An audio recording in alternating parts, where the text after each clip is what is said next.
Okay, this video is to show that Jews and blacks are the natural best friends due to our history. Jews have been slaves for 400 years in Egypt. You've heard the term, let my people go. And Jews were persecuted in the Nazi Germany, and Jews were hated by the KKK just as blacks were. And during the civil rights movement, before that time, there were many signs all throughout America that said, no Jews, blacks, or dogs allowed. And so this is to show that Martin Luther King and Jews' involvement in the civil rights movement, and that the Jews and the blacks are the best friends. And this is why the media and the world wants to divide us. For it, because it's the right thing to do. The NAACP was headed by a Jew named Kivy Kaplan. Kivy Kaplan's story was that he and his driver were driving in Miami in the 1950s. And they came across a sign that said, no dogs, no niggers, no kites. He said, wait a minute, get out of the car.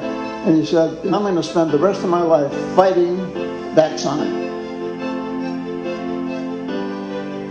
Martin Luther King sent a telegram saying, I am in St. Augustine, Florida. I need as many of you as are prepared to do it to come stand with me against segregated facilities in St. Augustine, Florida. I was arrested for the crime of sitting down and having lunch with Rabbi Eugene Borowitz and several black ministers. We were thrown in a cell. That's not just a building standing on a corner.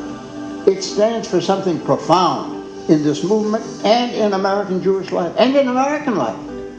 As a matter of fact, the very street is now named by the District of Columbia, Kivy Kaplan Way. Every major civil rights law was sometimes drafted here, always the lobbying and advocacy coordinated here in this room. If the walls of that center could talk, they would recite the phrases of the proudest moments. Okay, here is Martin Luther King's. America, I have a dream today.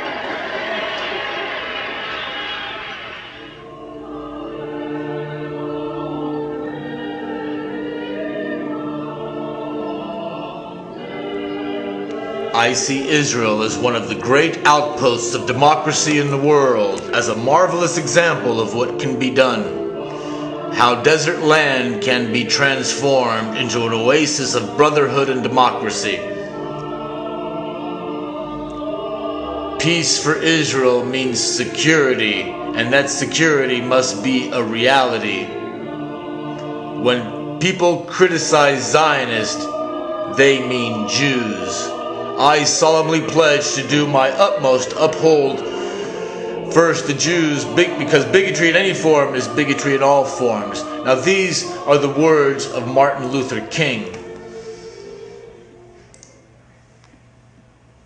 Ring from every hill and molehill of Mississippi, from every mountainside. Let freedom ring, and when this happens,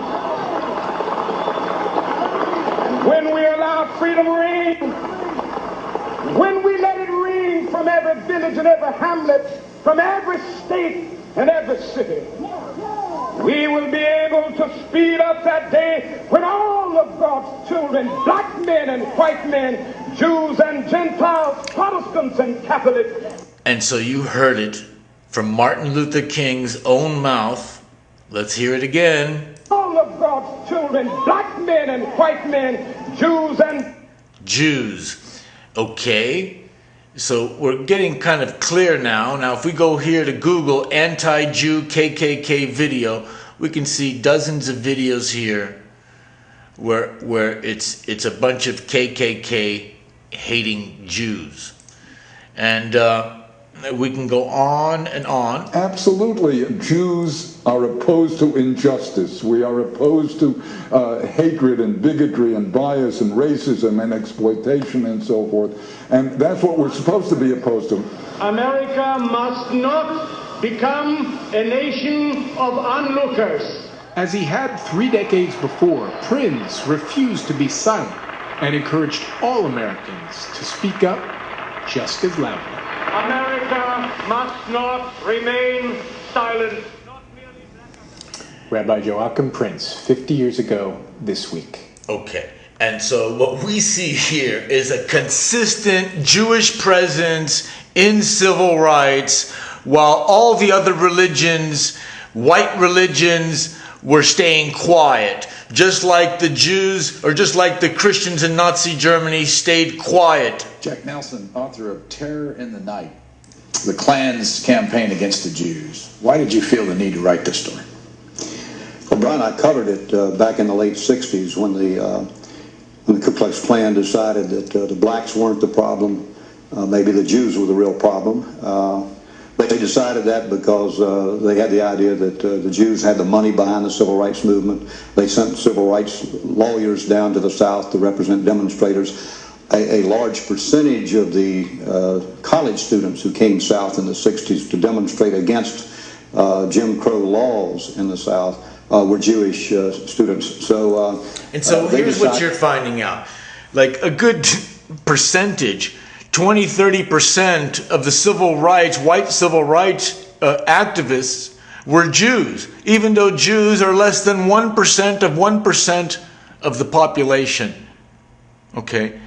And so the Jews were sending money to fund the civil rights movement. They were sending lawyers to protect civil rights activists who were being falsely accused or rightfully accused according to the illegal false laws that were in place in America at the time.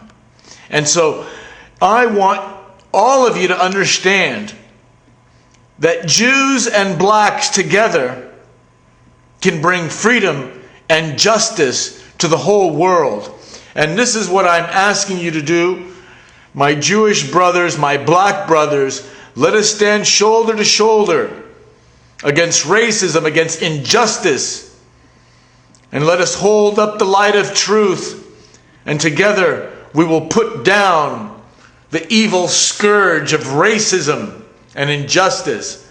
I'm Joe Holliday. This is Love Revolution. And the kingdom of David is the solution.